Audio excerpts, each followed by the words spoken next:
Today we have two very special guests on our program, introducing Lem and Lime. Hello. For Starry Lemon Lime Soda. Thanks for having us. What is Starry Lemon Lime Soda? It's a crisp, clear burst of lemon lime flavor, and it's caffeine-free. Between us, one of you must be a little more important to Starry than the other. Who is it? We're both important. So it could just as easily be Starry Lime Lemon Soda. No, that doesn't sound right. Ooh, I like it. So you saying hip-hop could be hop-hip? Works for me. Starry Lemon Lime Soda. Starry hits different. Every team, every topic, everywhere. This is Believe.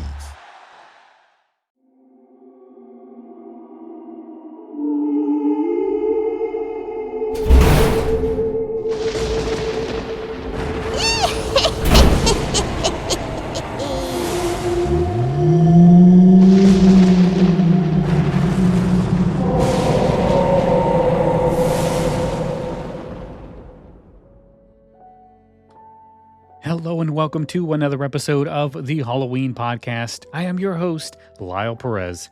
It's October 30th, 2024, and you are listening to episode 49 of our Haunted America series. Yes, that's right, I have done 49 of these. Well, this would be 49. And tomorrow, guys, it is the big day. Tomorrow is Halloween.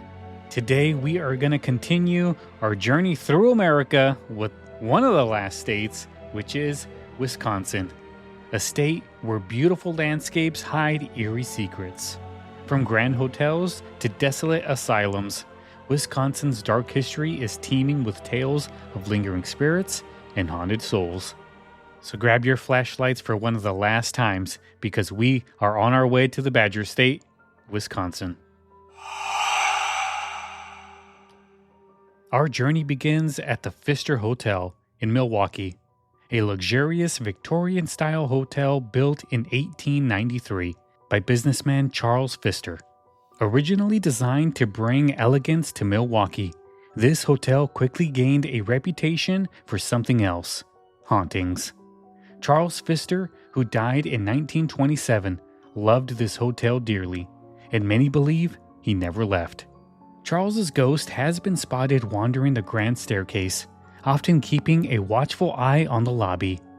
Guests, especially visiting Major League Baseball players, have experienced strange occurrences like electronics turning on and off, lights flickering, and disembodied footsteps echoing through the hallways.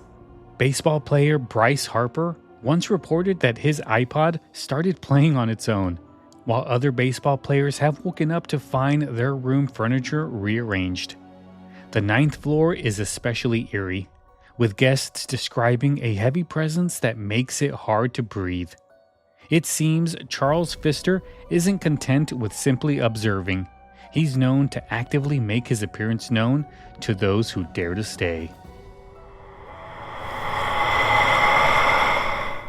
Nestled deep in the woods near West Bay Lake, Summerwind Mansion once stood as a grand estate with an eerie past. Built in the early 20th century, the mansion became notorious in the 1970s when the Hinsall family reported an endless array of ghostly occurrences. From phantom voices and shadowy figures to a mysterious skeleton in the basement, their experiences were the stuff of nightmares. The family fled after only 6 months, leaving Summerwind to decay. Visitors to the ruins have reported seeing figures darting past windows and hearing the faint echoes of whispers in the wind. A popular legend claims that the mansion's original owner performed dark rituals in the house, trapping spirits that now roam freely. Some visitors have even seen the ghostly silhouette of a woman in the upstairs window, staring out as if trapped in her own personal purgatory. Even though the mansion burned down in 1988, the spirits are said to linger, as if tied to the land forever. And just a little update on this place, it looks like it has been removed now, so there is nothing there.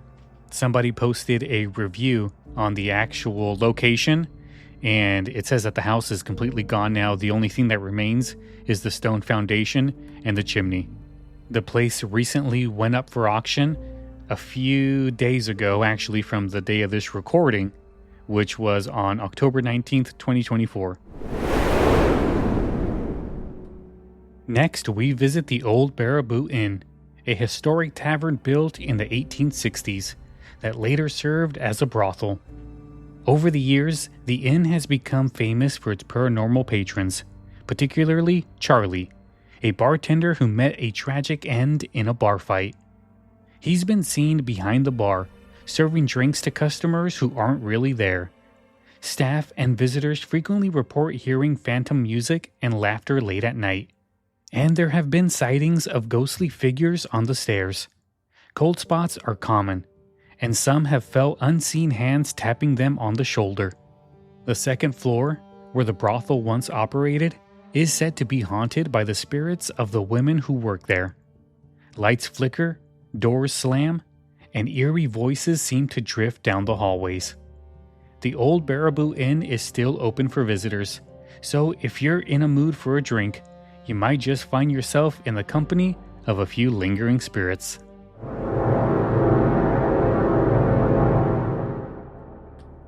Dartford Cemetery, established in the 1800s, is a peaceful resting place for many of Green Lake's early settlers. But this tranquil facade hides a darker side. Known as one of Wisconsin's most haunted cemeteries, Dartford is famous for its ghostly encounters, especially around Chief High-Knocker's grave. Locals say that his spirit still protects the cemetery, and those who visit his grave after dark often feel an unshakable sense of dread. Visitors have reported seeing ghostly apparitions wandering between the headstones and hearing whispers from unseen sources. The ghost of a little boy who drowned in the nearby Fox River is also said to haunt the grounds, giggling and playing among the tombstones. Those who linger too long sometimes feel cold, unseen hands gripping their shoulders.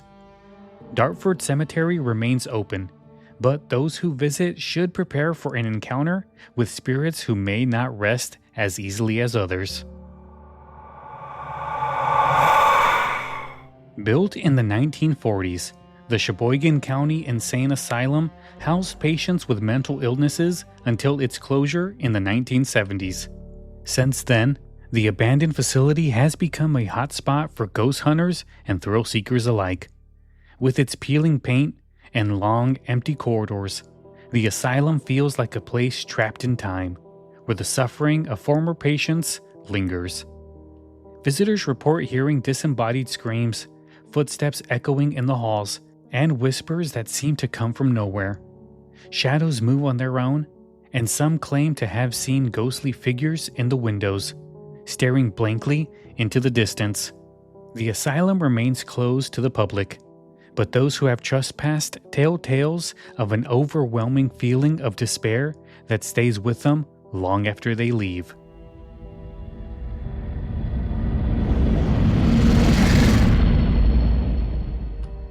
Just outside Stevens Point lies Bloody Bride Bridge, a site infamous for its chilling legend.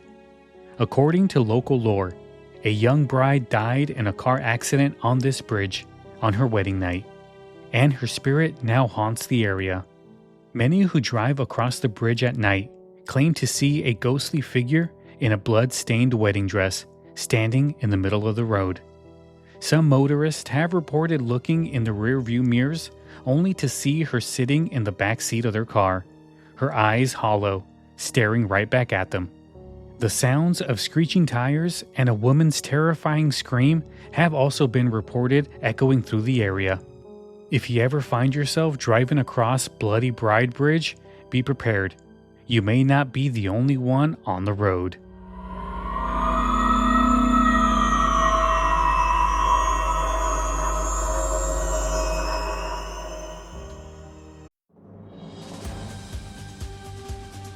This episode is brought to you by Progressive Insurance. Fiscally responsible, financial geniuses, monetary magicians. These are things people say about drivers who switch their car insurance to Progressive and save hundreds. Because Progressive offers discounts for paying in full, owning a home, and more. Plus, you can count on their great customer service to help you when you need it, so your dollar goes a long way. Visit Progressive.com to see if you could save on car insurance. Progressive Casualty Insurance Company and Affiliates. Potential savings will vary. Not available in all states or situations. Today we have two very special guests on our program, introducing Lem and Lime. Hello. For Starry Lemon Lime Soda. Thanks for having us. What is Starry Lemon Lime Soda? It's a crisp, clear burst of lemon lime flavor, and it's caffeine-free. Between us, one of you must be a little more important to Starry than the other. Who is it? We're both important. So it could just as easily be Starry Lime Lemon Soda. No, that doesn't sound right. Oh, I like it. So you saying hip-hop could be hop-hip? Works for me. Starry Lemon Lime Soda. Starry hits different. The Brumder Mansion, built in 1910, was once home to a prominent Milwaukee family. Today, it operates as a bed and breakfast, though guests should be prepared for an experience beyond the ordinary. The mansion's basement is notorious for paranormal activity, with reports of ghostly figures and unexplainable cold spots. Guests have heard children laughing when no children were present, and have seen shadowy figures near the staircase.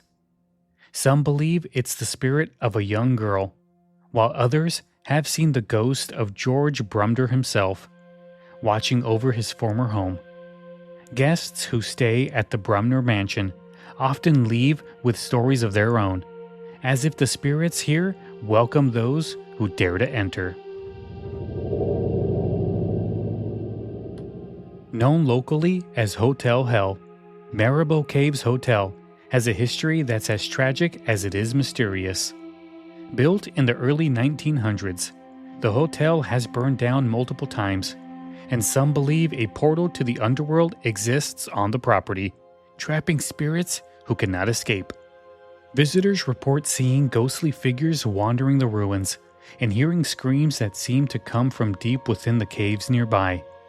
Cold spots, strange mists, and the faint smell of smoke are common experiences. Though the hotel remains in ruins, those who visit often leave with an unsettling feeling, as if they've encountered a darkness that can't be explained.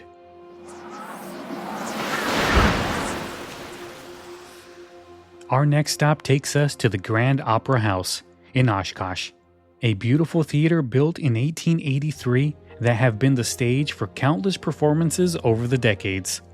But this theater isn't just known for its art. It's also known for the spirits that seem to linger long after the final curtain call. The Grand Opera House has seen multiple renovations, and with each update, reports of paranormal activity have increased.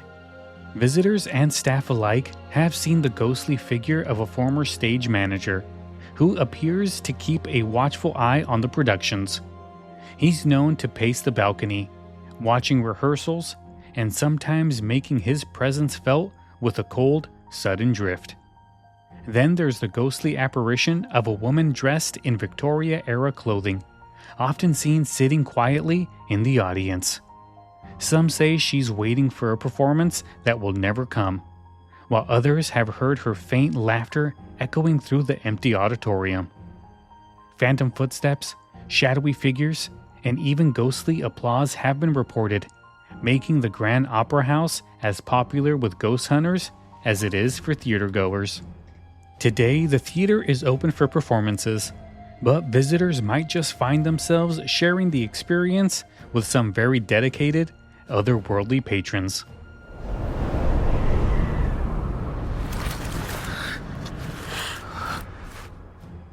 Our final stop is the old Carver School, an abandoned building rumored to be haunted by a former teacher who continues to watch over empty classrooms.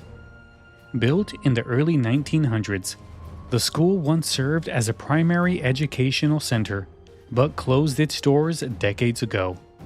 Today, it's known for its eerie ambiance and unexplained phenomenon. Visitors report hearing the sound of children's laughter echoing through the halls, the thud of footsteps in empty corridors, and the unmistakable presence of someone watching them. Some say the spirit of a strict teacher roams the halls, looking for students to reprimand. Those who venture near the school often feel an unsettling chill, as if the spirits of former students and teachers are still very much alive within its walls.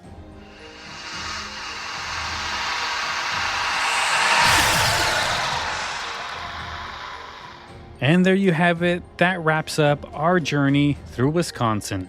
What a fun state with a lot of good haunted locations. But that's it, guys. We have one more episode left before we reach the end of Haunted America. I'm really sad, guys. I really am. And maybe you guys are too, because I know some of you have sent me messages saying that you listen every morning or you listen on the drive home, and every day you do it, but sadly you will not have a new episode of the Halloween podcast every single day. And I know some of you are probably tired of hearing my voice every single day. But it's going to be fun to get back into the swing of one episode a week. I might do 2 episodes a week. It really just depends on how much time I have. And if people keep listening, if my downloads keep continuing, going upwards the way that they have been, then I'll definitely be releasing more episodes throughout the week. I do have the time to do it mostly. I don't want to say that I do for sure.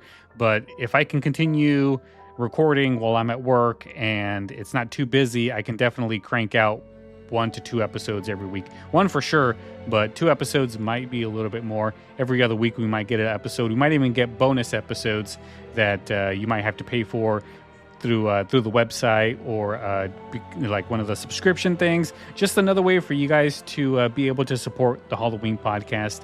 And speaking of supporting the Halloween podcast, if you haven't done so already, please consider leaving us a 5-star review on Apple Podcasts, Spotify, wherever you get your podcasts from. They really do help. And that is probably the easiest and fastest way that you can show your support to the Halloween podcast. You can also support the show by going to our website, thehalloweenpodcast.com, ordering some of that podcast merch that's up there. All the proceeds go to help us continue with production, continue to help pay for all of those little sound effects that you hear throughout the show. Those things aren't free. I do have to pay for those. So if you can, go to the website, thehalloweenpodcast.com, go to our merch store, order some stuff, and help us out. If you have any questions, comments, or want to suggest anything for a future show, send me an email, thehalloweenpodcast@gmail.com. And let's not forget about that wonderful Facebook page, facebook.com/thehalloweenpodcast. Go ahead, give us a like. All right, guys, so let's return tomorrow for the final episode of Haunted America. And that final episode goes to Wyoming. All right, I'll see you tomorrow. Have a good night.